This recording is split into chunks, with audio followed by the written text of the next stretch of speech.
here, boys. We freaking won. Okay. I mean, I thought it was going to be a 1-0 depressing game. But hey, Logan got the quality start, and Polo's back. What can I say? Polo is back, baby. So yeah, we're just letting people file out. But yeah, I wish I could hear you, but I don't really. I'll put it up to my ear to see if I can hear you. Jake, thank you so much for joining, man. Thank you for just at least hopping on and giving us your perspective. Hell of a game. Go Ams, baby. Yeah, of course, man. Yeah, glad Logan's okay because that comebacker. I mean, man, it was so quick.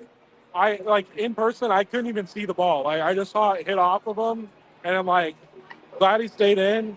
But yeah, it was fantastic atmosphere. Like it was one of those things where it was kind of like last opening day, where it just felt like everyone was just waiting for that big hit to happen, and we didn't get it last year, and we finally got it today. So, I mean, Randy crushed it too. You guys saw it. Oh my God, blistered it. It was awesome. But yeah, I just wanted to say hi from T-Mobile Park, and hope you guys are having a good day and staying up well, especially Nate. I don't know what time it is for you, but shout out to you in Australia. But yeah, go M's, baby. Awesome win. Go Ams, It's baby. not too Jake, bad. thank you so much. Yeah, It's only lunchtime, mate. Don't stress. It's only lunch. It's all good. Yeah. Hopefully, I'll join you soon to actually be hear able to you. talk and sit down and hear it. So, appreciate you guys, though. Hey, you're the man. You are the man. Thank you so much, Jake. Of course. Is Chad right next to you by chance? What was that? Is Chad right next to you by chance? I know he was on 6%. He is not. I have no clue where he is. We did not sit No worries. together or anything, so not sure. But We've yeah, lost all the content people are scattered doing what else, and I'm about to go eat Shake Shack, baby. Let's go. Hey, have one for me. Awesome. Have a good night, guys. Have a good one. Appreciate you, Jake. Yeah. Always great having Jake on, man. He's the best. And the fact that we got a little bit of inside T-Mobile here, that's always awesome. So yeah. So we got a nice little ragtag group of guys here. Wanted to get your guys' take on the game. Some of us were listening, some of us were watching, some of us were watching probably 5 minutes pre everybody else because of the stream that I happen to be watching. So want to get everybody's take. You know, what were your thoughts? Game one. It was slow, but it was a win. It was a Mariners game that actually came in our favor. You know, usually we're watching it where, you know, the typical Mariners thing, bases loaded, no outs, K, pop up to the infield, ground ball. I mean, that's your typical Mariners. Oh my God, let's bust the doors down, and here we are. And it was looking like that. I mean, with the Bliss situation, like you're going, oh great, here we go again. What does Robles do on that? I think it was the next pitch. Hits a nice deep fly ball to center. We score and tie the game. You know, and sure, and I think Thornton came in, gave up that home run. Now, if you watch the first pitch he threw, you're going, you were lucky that didn't get hit out of the park. That second pitch, hey, shit, you know, is it fool me once, shame on you, fool me twice, shame on me?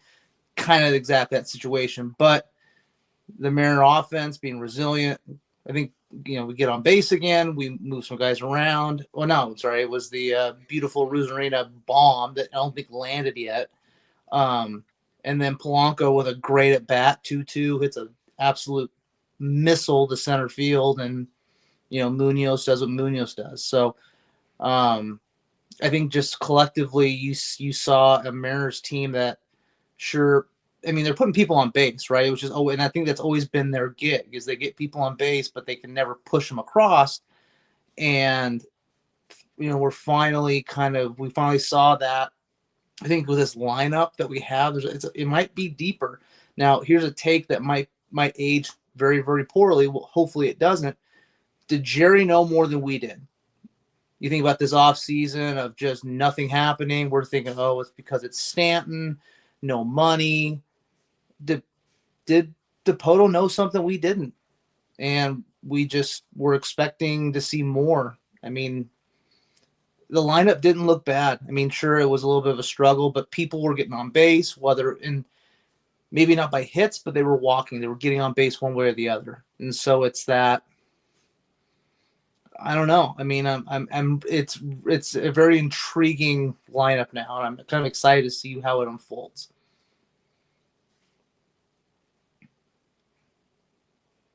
You're uptight. I don't want to be the I don't want to be the one that takes all the time. Yeah. I'm looking at the box score right now, and probably the three things that stand out the most to me: 7 We walks, got 1 hit Chad by joining pitch. us too. Oh, my phone's like 1%, guys. There's no chance I'm laughing. But good. Hey, good. I don't know if I can cuss on this. I'm sorry, but good fucking game. This was fun. Hey, It was great hey, let watching the free him flag come back fly. at the very end. You're Yeah. good. Let the Hey, free I flag mean, fly. It was awesome. It was good meeting up with Colton and Joe and Jake, and then meeting the communications officer for the Mariners and all that stuff. It was a good night. So I'll just get that out there. Good game, Polanco. I believe. I believe. I believe. 100%. He's 1,000. He's 1,000. Polanco. Yeah. Hey, who's your player of the game? If you had to give a player of the game, who's your player? Oh, it's Polanco. I mean, he was for most of the game. He was the only one that was putting up any numbers.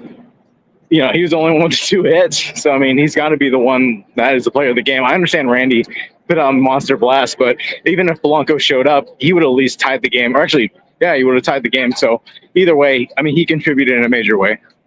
Hell yeah. So, Yeah, Chad, I have to ask, what was the kind of environment like when Polanco goes for a sacrifice bunt? Confusion. Okay.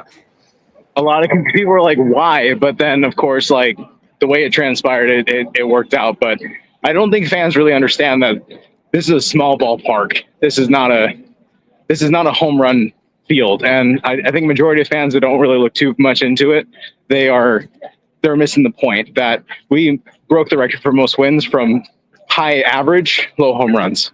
So, Agreed. Yeah, I was pounding the table for Luis Arraez. I know Ty was. Yeah, you don't see 200 hits in a season.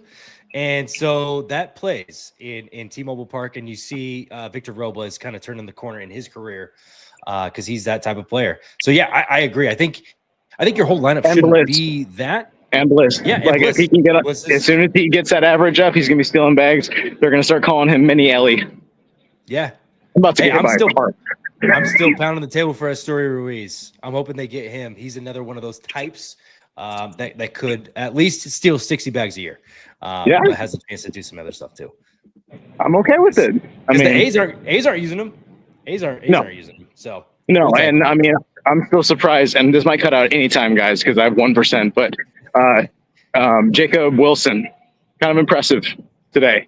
He was the only one to have a hit up through a quarter of the game. So keep an eye on him. So maybe he's a trading piece. I don't know what the A's want to do, but might be somebody that we should look forward to or maybe watch in the future because he could also be a major threat for the Mariners moving forward. yeah, I got to see him when he was down here. He went to GCU right down the road from where I'm at and everything. So I got to nice. see him there, and he's good, man. He's good. I didn't think he was 6th overall good, but he was good. And then through his time in the minor leagues, and then the game that I saw, we were at Hohokam where the A's play. I met up with Colton and those guys. Jacob Wilson hit 2 bombs against 2 major league guys. I think one was against Bizardo and the other one was against Emerson Hancock or something like that. Jacob Wilson could be a real threat. No doubt about it. And the A's in general could be frisky. I don't know. They could be frisky moving forward. They obviously played a great game tonight. So, yeah, Chad, thank you again for jumping on. I know you got 1%, and it's probably dying right about now. Right about now. Right Someone about take a photo of that right there. Last moment. Yeah. See you, sir. Is it collective responses here? Polo player of the game? You have to. Without a doubt, mate. Like, Have to. yeah, two hits, a shit ton of criticism in the off season. It was a little bit hard to hear on the broadcast some of the receptions of the players. Obviously, the roof got lifted off for Edgar and Cal, who didn't come out. Maybe just I know he had food poisoning. Poor bloke. You know, you got food poisoning. You're in strife, and your job is to squat all game, but you can't release. He was in. You know, bloke was in trouble. You know, bloke was in trouble. He was, but, you know, When when we're in the bullpen, warming up Logan. But when Polo came out, you know, there was applause and whatnot, and he's heard this in the off season, and he knows that you know, it's put up or shut up this season. And I just thought that he looked good at the plate. And if we can just, I'm not expecting two hits and 2-run homers every night, but goodness me, if we can just get just a little bit of Minnesota, we'll be all right. He looked good. And then that catch at third, as soon as that got hit that way, I was like, God damn it, Polo's there. The only time I'd actually missed Josh Rojas was when that ball was in the air. And he took it. He looked clean. He looked good. I don't know, man. It could be good. New era. Ty, we looked it up before Nate had jumped on with us. How many multi-hit games did he have last year? Was it 12? Like 12, 13 multi-hit Oh, games. and his total. first Yeah. one wasn't until May 1st, I believe. Like May 9th or something like that. May 9th. It's March, boys. May It's something. March. And he just had a multi-hit game, including a home run to give the boys send the boys into the W direction. So yeah, Polo without a doubt. And I think some honorable mentions, Randy, Walter, have to be at least mentioned. Taking 100 mile an hour shot to the ass cheek. Yeah, that next start's gonna be a little rough for him and everything. So we're hoping and praying for the big guy Walter to make that jump again. But pay him now. damn, I know we got the money. I promise you, we got the money.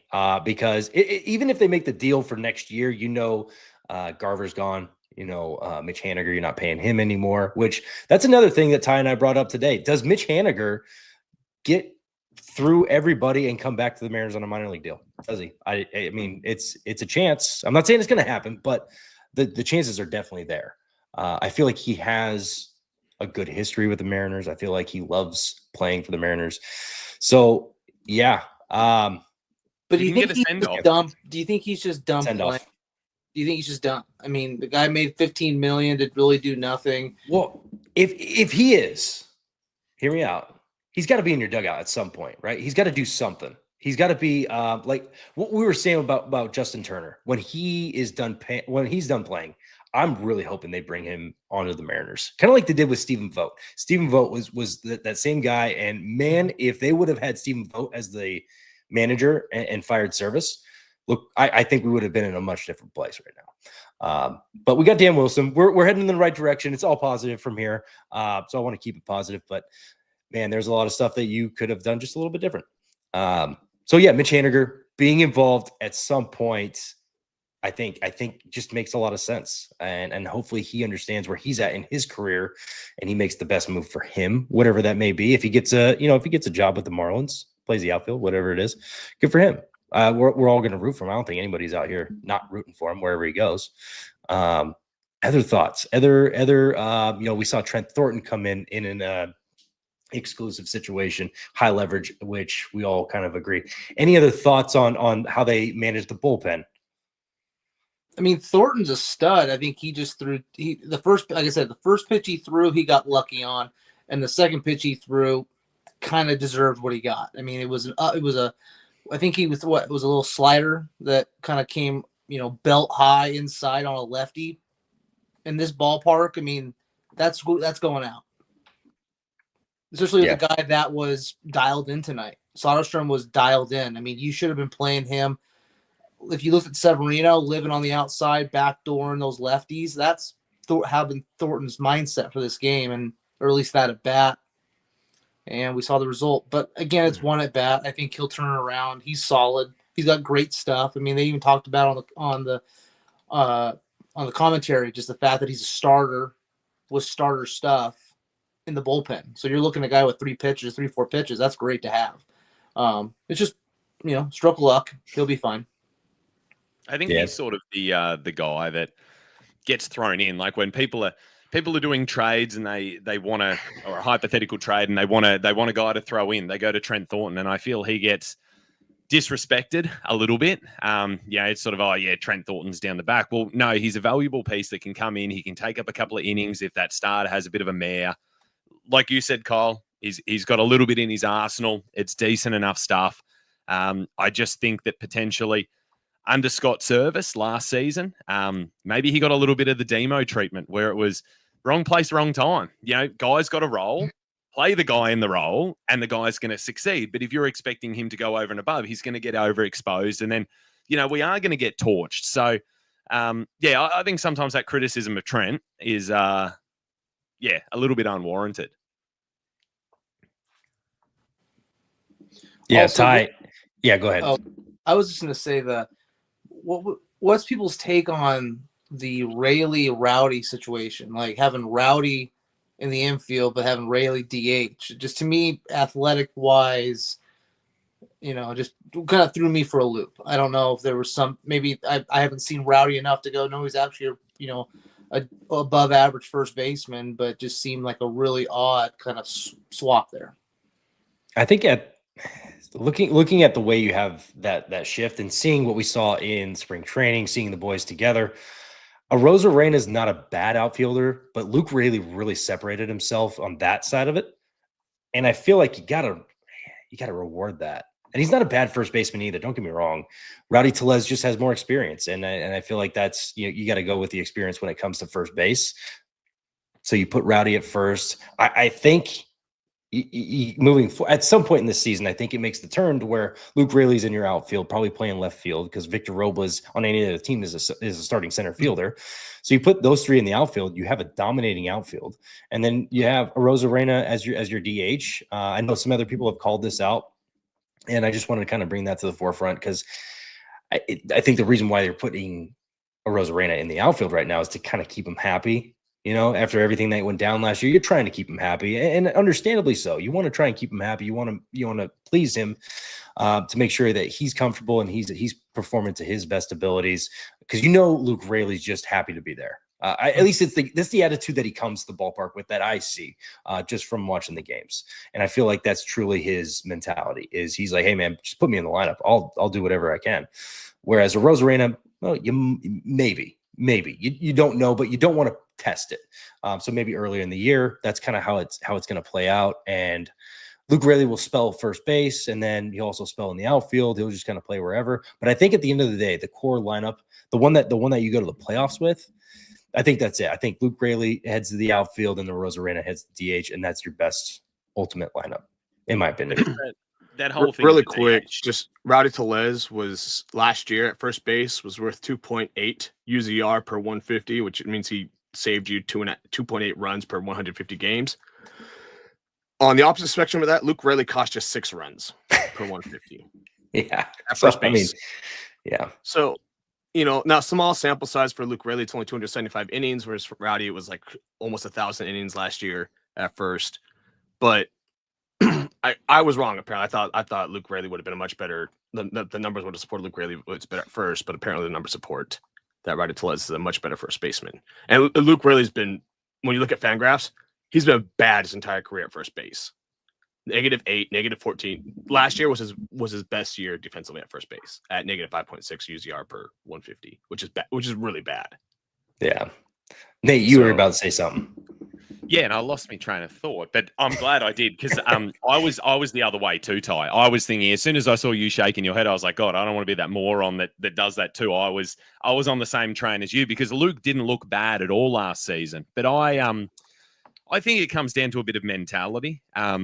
The DH role is a very unique one where there is a long period of sitting down, doing nothing, and then all of a sudden you need to G yourself up to a maximum level. And again, hearing things from here, there, and everywhere, they did try that in Tampa Bay because they were aware of what he was like in the outfield. And apparently that didn't go, according to plan. So I think that as well, to keep him not only happy, but engaged in the game and in his flow to get the best out of his bat, the DH role probably doesn't suit him as a player, whereas it may suit analytically and on paper. And then from that outfield point of view, and I know first base, we're in a bit of strife. We don't have anyone, Locklear, I'm a bit, I've said the meanest thing on my podcast about Locklear, and that was that he was a participant last year, because I don't like to be negative, but he was a participant. And, hopefully he can come up, but we don't have anyone breaking down the door. So I guess this maybe contradicts itself in the same case as first base. But say Robles goes down, he's always picking up a niggle here, there, and everywhere because he's a reckless player. Who the hell else plays outfield? Because Dom Canzone, maybe there's something there, but it's not there right now. So Rayleigh is that guy, So He is. I would always make the argument that there's not that much difference defensively from Mitch Haniger to Dom Canzone. Yeah. Yeah. Yep. Yeah. I just trust that more in a clutch situation. Yeah. I want to point some things out here real quick, guys, that I found pretty interesting. So last year, Logan Gilbert was about 30% slider, 30% four seam, and about 13% split finger. He threw a splitter 25% of the time today, and he got 5 of his 8 strikeouts today, 5 of his 9 strikeouts on that split finger. So that, I think that to me is pretty interesting. I'm hoping that maybe that usage shows maybe that he's made some sort of adjustment that the league wasn't able to. Obviously, the A's are not necessarily the rest of the league, but maybe that profile as well, the saying, hey, you can't sit, because he, like I said, 30% fastball, 30% slider last year, but now he sat 25% fastball, 25% splitter, which I thought was a pretty good mix, and now kind of keeping guys off that fastball, which is probably why I got a lot of Ks.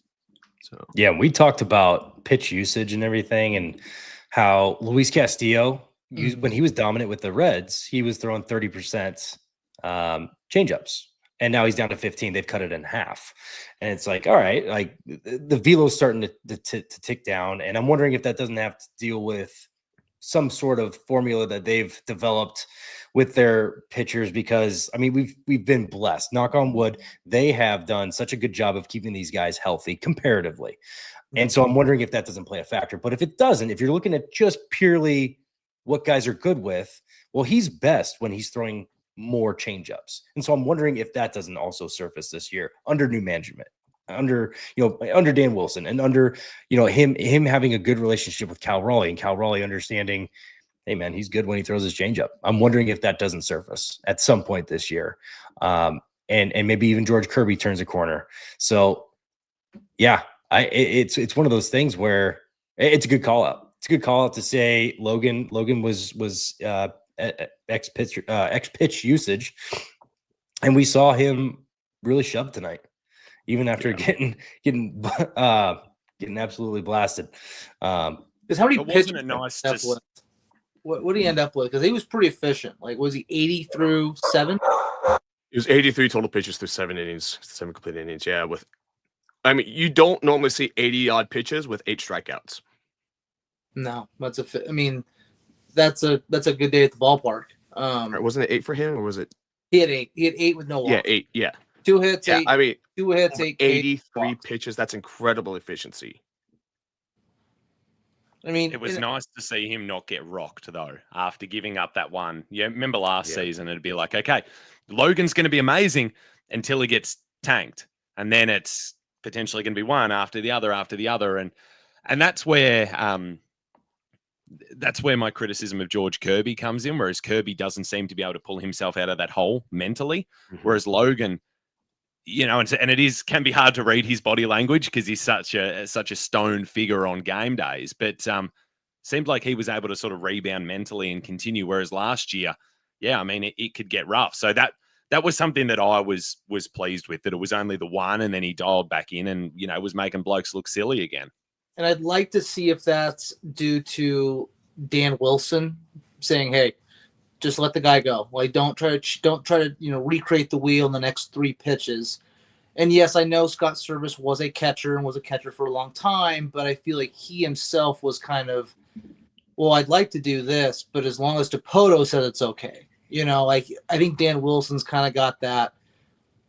I'm going to do what I want in between the bases, and after the game, I'll ask for forgiveness later. And I think that's a mentality that, as Ty, as you mentioned, I'll be curious to see what Castillo looks like in his first start. Does he kind of revert back to what made him so attractive to trade for him?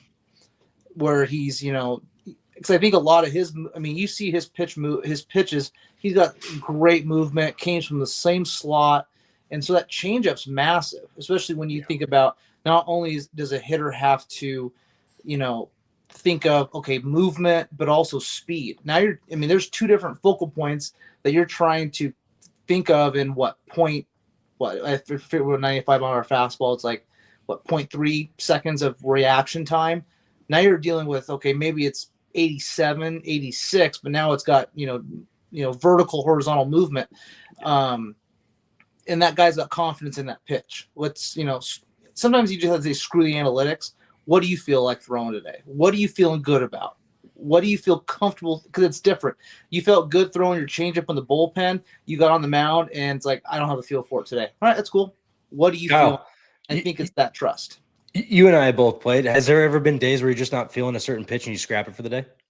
Yeah, when I couldn't throw my slider, usually it was like, hey, I'm done about 2 innings because I got nothing else. You got to find somebody else. But yeah, there's like my changeup was mediocre at best.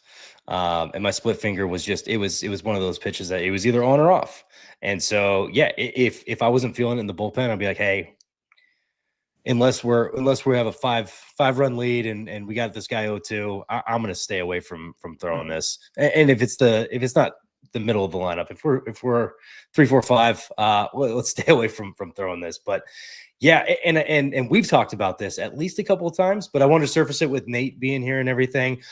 Scott Servais under that regime and having that management, very analytically based, and it just seems like, because I'm not behind the scenes, and I don't think most of us are, but it just seems like he is given direction and he is spewing out what he is given direction for. Dan Wilson played for a 116-win team, went to the postseason, played with some very elite players, and was an impact player for that said team. Scott Servais, you look back at his history, from a player's perspective, he doesn't quite have that pedigree. And I never want to put anybody down for what they did, because somebody could be a great coach, a great manager, but not be a great player. Sometimes it happens like that. But it does play a little bit of factor of having that feel, having a little bit of feel and knowing when to go with your gut versus going with the analytics. Because sometimes it's baseball. It's probably the most parody game that you can think of. In football, the juggernaut always wins. In basketball, the juggernaut always wins. In baseball, and you could probably extend this to a couple other sports, but in baseball, just from my experience, it doesn't matter. That's why the best team in baseball only wins 116 games, and that's insane to win 116 games. In football, the best team wins 15 plus games, which you put it relative terms, it's 150 games in baseball. But yeah, Nate, wanted to get your perspective on this one. Having somebody that like Dan Wilson that played at an elite level, was an impact player, and you have kind of that experience coming from a sports background and everything. What's your take on having Dan Wilson versus a guy like Scott Servais or anybody else for that matter? I think it just comes down to the KISS saying of keep it simple, stupid, and just keep things moving. When I listen to Dan Wilson talk, I feel like I'm listening to a human being. I feel like I'm listening to somebody who isn't trying to tell me about baseball. He's just trying to tell me about the team. Whereas with Scott Servais, I found it very hard to listen to his interviews. I found him dismissive of criticism. I found him to be personally unapproachable in my interaction that I had with him last season. And I think then you take that and what we see we're late in the season last year and we've got Josh Rojas pinch hitting. Well, Josh Rojas was absolute dog shit outside of the first 3, 4, 5 weeks of the season. Now, in my mind, I would rather have, let's just throw out a name, but Luke Raley, who, might not hit well against a certain pitcher or whatnot, but over the course of the season, he's come through. In my mind, I'm going to go with the guy that can get hot compared to the guy that has not been hot for 6 months. And it was this rigidity in his managerial style, which sometimes you felt cost the game. And then you want to take that to his selection of the hitting coaches. Brant Brown's a buddy of his. And you listen to the little bits that have leaked out on how they just made everything so goddamn complicated. And it got inside players' heads. And it wasn't Edgar, because if you look at Julio, he actually started turning the corner a few weeks before Edgar came through. But when you're pitch hunting for specific things that may not be considerate to your game, you're not going to win. It's like telling me as a center in basketball, no, mate, you're going to shoot threes. Hell no, I'm going to get on the block and I'm going to dominate. Why would I go away from my natural game? And I felt that that's what Scott did. He was so straight up and down. And baseball's a changing game. Sometimes guys don't have it. You've got to be flexible. And hey, guess what? We missed out on the playoffs by like 1 or 2 games the last couple of years. I wonder if he had just been a little bit more, in the flow, if things could have, been a little bit better for us. Now, was and wanted to capitalize. Sorry, just wanted to capitalize on that really quick, and then I'll send it to you, Kyle. Luke Raley only had 11 at bats in the first month. Let me look it up here. Just wanted to make sure I got it correct. In March, 11 at bats. In April, 44 at bats. He wasn't being given opportunities. Kind of to your point, we have a really good bat, and then sure enough, we saw the type of hitter that he was going to be. I think everybody kind of seen he was deserving of that chance and everything. Kyle, sorry, didn't want to take it away, but just wanted to at least acknowledge that part. I want to hear that take. So I guess my thing with Service, and again, I don't know your interaction with him, but could his dismissiveness, I just watched Moneyball the other day, and I think about the interaction between, Brad Pitt, Philip Seymour Hoffman, where, they're trying to be Billy Beane, and Bob Melvin, where he's trying to manage a team that he knows how to manage, but now he's being told by the GM, no, this is how you're going to manage. So is he being dismissive essentially because I can tell you whatever the hell I want to tell you, in my opinion, it doesn't matter at the end of the day. So it's almost like he's hating the game due to the fact that he can't actually coach it the way he wants to. Did you sense any of that? Like, I think about this. Do you think Scott Service, and you probably have to give the guy a couple drinks to ask this question, does he put Robbie Ray in versus Yordan Alvarez in that game? I think that, and it's hard because when we hear Jerry speak, it's usually a mess. We never really get a conversation out of Jerry that I feel that I can connect with and get to know him. I find him to be a teller. And I think that you may be hitting the nail on the head, mate, that potentially there is direction and a vision and a messing around outside the edges because we don't have a Dodgers or Yankees or even Red Sox at this stage, that sort of payroll where we're trying to be a little bit too cute and we're trying to predict everything. I think you might be on there. And that's where the comment before about Dan Wilson begging for forgiveness after he's done things, I think that's going to work well. Whereas, I don't know. It's hard. Scott and Jerry were friends too, did you really want to upset the apple cart? So I agree with you. I think that could have played a massive role as well. And I guess, you know what? I guess we'll never know because does Jerry Dipoto get another job after Seattle? You've had a loaded team. You haven't really done anything with that side, and Scott Service, you can say the same thing as well. Do either of these guys get a shot elsewhere to prove us wrong? I don't know. I think we're just going to spitball and think what we think. I don't want to get hung up on the ex-girlfriend now that Scott Service is, but hindsight's 2020, and Gavin and I had this conversation about players or managers, coaches, etc., GMs, knowing what winning looks like. And when you look back at Scott's career, he was on the 1998 Chicago Cubs, which won 90 some odd games. That was his one time in with the playoffs. They lost. They got swept. I'll note he only played in one game that entire series, even though they got swept. So, his window into success and of what successful baseball looks like is very narrow, extremely narrow. When you look at Dan Wilson, 30 playoff games.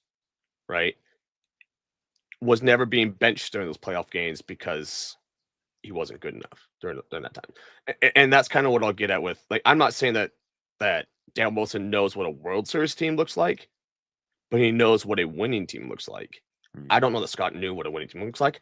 I'm still not sure that Jerry knows what a winning team looks like because, again, he was never on a winning team. Wanted to kind of switch gears because we covered we covered this game, we covered ex-girlfriends as we want to call them.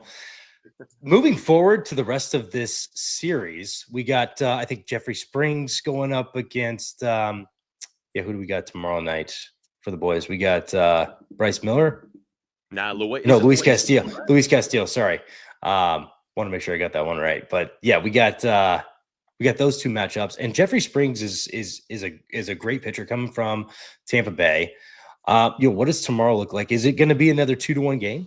Do we expect this to be another? Is it going to be a full series? Now, for people that out there listening that may have not been to Seattle, when the marine layer sets and it's cold in Seattle, it is tough for the ball to fly. So expect less runs just on average. But are we going to get just another pitcher's duel like we did tonight? Man, I hope so. I love these sort of games. These tight, close games that are just get a little bit of adrenaline in the 7th or 8th inning because someone hits a 2-run bomb to take the lead. I think that makes this game way more exciting. Now, I think a month from now we'd like to look back and say, we won a 10-0 walloping of the A's. But I don't know. I like these sort of games personally, and I think it speaks to the kind of game that the Mariners are going to be successful at, and that is almost reverting back to that old chaos ball style, where I think they're going to have a lot of one-run wins this season, like they've had in the past. Like I think it was like 2 or 3 years ago where they led the league for 2 years consecutively in one-run wins, and I could very well see that happening again this year. Yeah, can we play, like you said, the style of ball that is going to suit us? And I think if we stick to, we are going to be exceptional when it comes to the starting pitching. We're going to make sure that we get our matchups right and our insertions in the game when it comes to the bullpen, and we're going to lock down there. And then I think one thing that's super underrated is just frazzling that opposition starting pitcher. You saw our opportunities come tonight when early Severino, he looked loose. I wasn't sure he was going to last very long. He looked very wild early. But then being the veteran that he is, he settled into his sort of zone. But because of what we were able to do early with him and his lack of command and control, his pitch count climbed. I think if we can be hectic on the bases, I think if we can get in the head of, okay, well, these guys have stolen, where's everything at? We can just upset the apple cart just a little bit mentally. And it was Julio's first at bat tonight. It's upper right-hand corner. I'm trying to switch it all around. And it's so far out, you shouldn't be swinging. Like, that thing was swinging more than an upside-down pineapple on a cruise ship. He was just going for it. There was absolutely no need to have a crack at that bloody thing. It gave me flashbacks of last season. If we can calm down on that stuff and we can make that pitch count climb high and we can, just play our game, I think we'll be okay. But if anyone expects, and I was worried about this with Luke Raley and Cal, anyone expect those guys to hit bombs every single night, and Julio's going to come back and start hitting bombs, and Randy's going to be hitting bombs. We ain't winning games like that. We're going to end up like last season when we're trying to hit the cover off it all the time. Let's play our game, and I think it comes down to Luis. Is Luis going to come in and just be that guy that's going to be a really good number 2? Or, everyone's fears that I'm personally not buying into, but are they correct? And are the wheels falling off? And what's that change-up look like for him? Because it hasn't looked good. Didn't look good last season. But if he can bring that change-up back, I think that we're seriously dangerous. Yeah. And, go ahead, Kyle. I know you're about to chirp in there. And I the one thing I'll say with Julio is I think Julio's still getting flashbacks to his rookie year where that pitch was a strikeout. I mean, when that happens, I still remember that. I think it was that opening series versus the Twins, and their balls, 6-7 inches off the plate. I mean, I'm shocked he didn't turn around and just go, "Angel, is that you?" Because it was horrendous. And I think that sticks with a young player, and so it's the confidence of like, hey, I don't know how else to tell you, it's not a strike, but I think he still has a lot of pressure on him because everyone's saying, hey, he needs to be the leader. He's the guy with the big contract, and it's like, hey, Julio, just play your game. When you play your game, you're phenomenal. When you try to press, and by the way, realize you're playing a game where if you fail 7% of the time, you're an all-star, like, don't add more to it.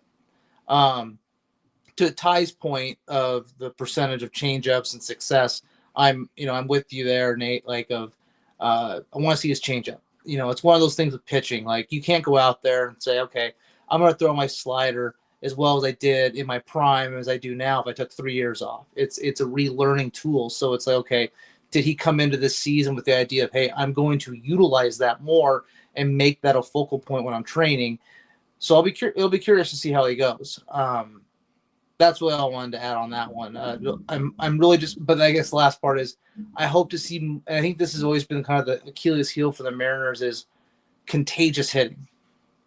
You seem like there's, like today you saw it. We had really one guy that was hitting. No one else really hit. I mean, sure, you had Rosarina with a bomb, but I wouldn't mind seeing a 10-0 win because we see this everyone's just, getting in the field. Hey, we're all hitting today, and just to make that somewhat of a staple. It doesn't have to be everybody, but it could be half the team. But just getting some sort of this contagious hitting because, if 3 guys get hits more times than not, more times than not, 3 hits equals a run. And it seems like we can't even get that going. So to me, yeah, contagious hitting and seeing the kind of the pitch allocation that Luis gives us tomorrow. Yeah. And before we go any further, apologies. Spencer Rex, thank you again for subscribing. Really do appreciate that. And just, you're being in here. I did want to also point out Nate runs his own channel. We're having him on as a guest. Make sure you check out his stuff. Is it Mariners Down Under for everything? Look, I had the Twitter and the Blue Sky, but I haven't got time for that. I'm just YouTube and the Instagram and the Spotify, and the YouTube stuff goes up, and I talk to you guys more than I post on it on there. So yeah, just at Mariners Down Under, we're going to be doing a heap of giveaways as well. I got all these little keychains, so I'm happy to work in with you guys. Let's get some stuff going. Let's give some stuff away. So we got a giveaway here. It's a Julio card. So yeah, we do have some giveaways down the road and everything. But wanted to make sure people also know to follow Nate over at Mariners Down Under and everything as well. Spencer, thank you so much. Really do appreciate the kind words and and just kind of.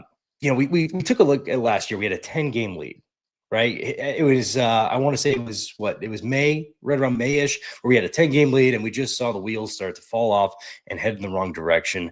And that's where I think the manager and the managerial and the team and the aura that we've seen from Rowdy Tellez being in office and everything. I thought Justin Turner was going to be that guy.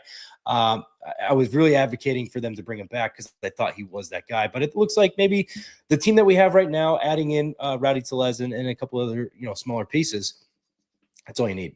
I feel like if you stay steady and strong enough through these next couple months, and just find consistency. It was really the inconsistency from last year that led to 10 games just being gone.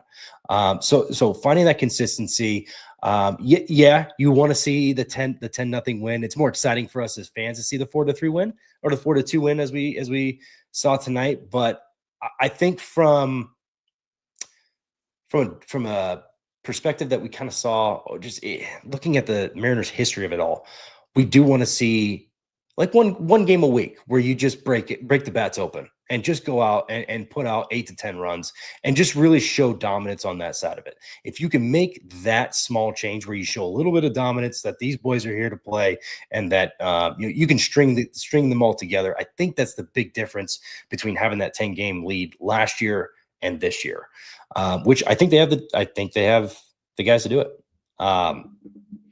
So I just wanted to kind of get back to here, but also wanted to make sure we gave some shout outs as necessary and everything. Any more thoughts from you guys?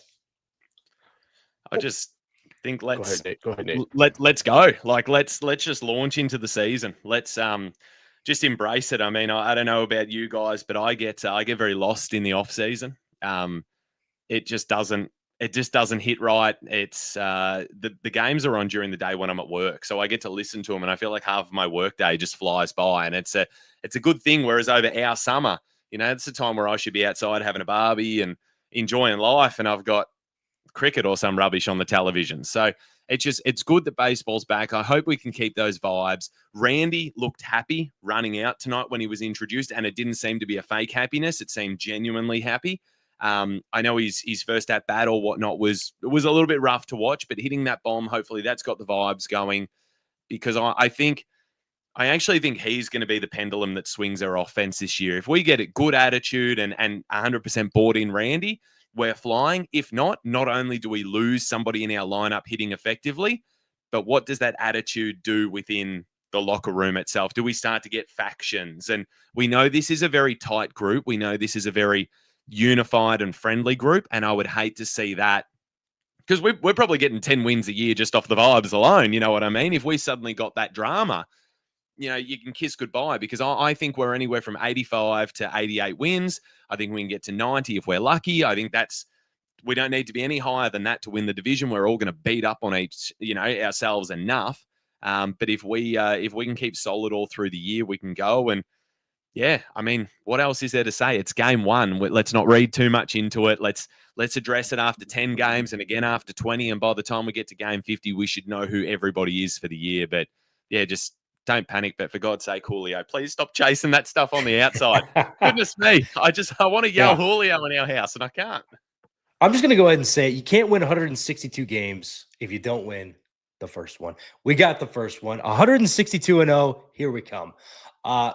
Guys, final thoughts. Ty, I want to throw it over to you because Kyle obviously just had better things to do right now. I'm joking. Yeah, I mean, going back to kind of, I don't think I thought this game was a lot better than previous home openers we've seen the last few years. I didn't count that many what I would consider to be wasted at bats this game, maybe like 4 or 5 total. Versus it seemed like in the past you might have had 12, 13, 14 of your 25 to 30 at bats that were just give ups.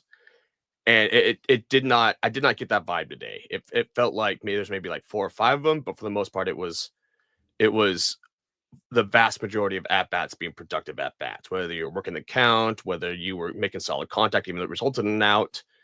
There were not a lot of just give ups. And I thought that was a great sign in my opinion. Yeah, you didn't score 10, 12, 13 runs, but it just looked cleaner. The overall product was better, even though, I think what the game that 2 years ago when France walked it off was a similar score. It might've been like 3-2, but so you didn't score a lot of runs, but it still just looked like baseball for once rather than give ups, which I thought was nice. Yeah, Kyle, I wanted to kick it over to you. Final thoughts on tonight's game, moving forward. Maybe looking past? Nah, not looking past. We're looking forward. Looking forward, I would like to see, I think defensively, I mean, again, I was playing with some patchy streams. Defensively, I think we looked really solid. Ryan Bliss, I mean, that is, like I said, I can't remember the last time we had a second baseman that looked that just spider monkey. Goddamn spider monkey. I mean, he was everywhere. Shift didn't matter. That guy was, he was over the top of second base. The guy was hitting the 4-hole, making plays. I just don't, and I made a comment earlier, I think it was in our text chat, just, I just don't want to see Felix performances. You see a guy like Logan absolutely ball out and can't get any run production. Oh, even today, like, great, we scored 4 runs, but it's like, can we get those at the beginning of the game? Can we get those for our starter? And I feel like, and I think if we can get towards that contagious hitting, we got guys on the base paths today, which was phenomenal. I think, early on, I can't remember really last year too much of, did we get people in the on those base paths? And I think the fact that we've got speed top to bottom. I mean, you got Ryan Bliss sitting in that 7-hole, and then you've got, JP, and then you lead down to Robles, and then you've got Julio. There is people that want to run on this team, and that is beautiful, where you can play the small ball, and it's going to lead to something big. You get 2 guys on, bunt them over, you got second and third, 1 single, you got 2 runs. I mean, I don't think we've had that type of, dynamic in our lineup in a long time. So I guess my biggest hope is just contagious hitting, getting your starters runs. I think that gives them confidence too. and just at the end of the day, get to the bowl, get to Munoz, let him close this thing out. Yeah. And I wanted to kind of, close it off with a little bit of what I touched on earlier with consistency, but also the contagious hitting, the consistency in the games, but also consistency within the games. If you put 4 runs up in the first, you should probably sprinkle some more throughout the game. You shouldn't just put, empty your clip in the first round, as they say. You should try and keep that consistent momentum and just keep the momentum going. And I think that extends to the games itself. Don't empty your load at the end of the game. If you have to, like we kind of saw tonight. A W is a W is a W is a W. You can't take that away. Enjoy the win. Try to always be better than who you were yesterday. So consistency is where I'll leave it off. And I think what you saw tonight was guys stepping up in times where maybe they haven't always stepped up before, and then just an absolute dominating performance from Jorge Polanco.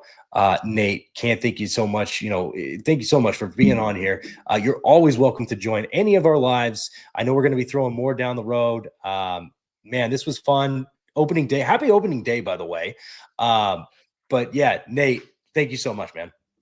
No, not a drama. And we're a day ahead. So technically I did know the result. I was just pretending all along. So it's probably a few things in you guys' history I should have warned you about, actually. But that's my bad. I'll put my hand up with that one. But no, thanks for having me on, guys. It's good that we all get to work together. And I've got to run and pick up my little one. But let's converse over the week. Let's try and get something else happening. And I know, come the guts of the season, we're all going to be looking for guests. So we can probably rotate that through and help each other with some content. So that'd be, keen beans for that one. Always. Yeah, Nate, thank you again so much. And make sure to give Nate a follow. Make sure you're checking him out at Mariners Down Under. And then also, we're kind of the biggest on Twitter. So make sure you're following us on Twitter if you're not already over there and everything. But we got some cool stuff coming your way. I know we got some giveaways that we'll probably tag team up on, and we look forward to talking more baseball with you guys. Go M's. Oh, and I'll leave it with my final tagline. Just remember, life's too short. Gas up your boys.